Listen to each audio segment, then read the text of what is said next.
passport for my mother. I want my mother to be asked out every now and then. You know, Kathmandu is rudimentary like that. I'm certain she has been asked out in the last 25 years or so, not even by dad.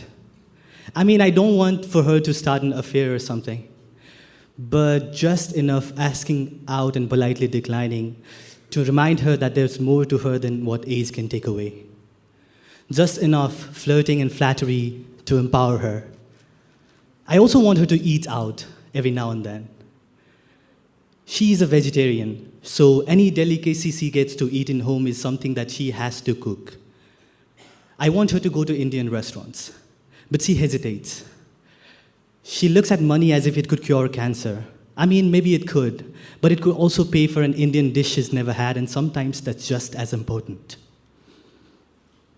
I saved parts of my salary and bought smartphones for both my parents last year. Now my father has a Facebook profile. He talks to his friends sometimes for hours over the internet. And my mother has a Facebook profile. She talks to her old friends sometimes for hours over the internet, and dad doesn't like it.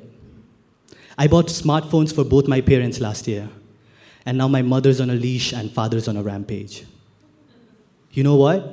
Our mothers have always been on a leash.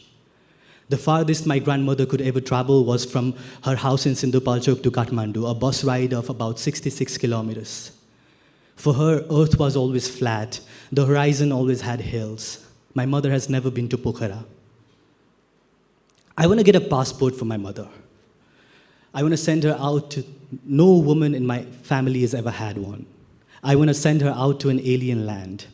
Weird people, weird food. Not so far that she can't find her way back, but far enough for her to get lost for a minute or two. Watch the sun rise over a skyline and set on a sea. Thanks.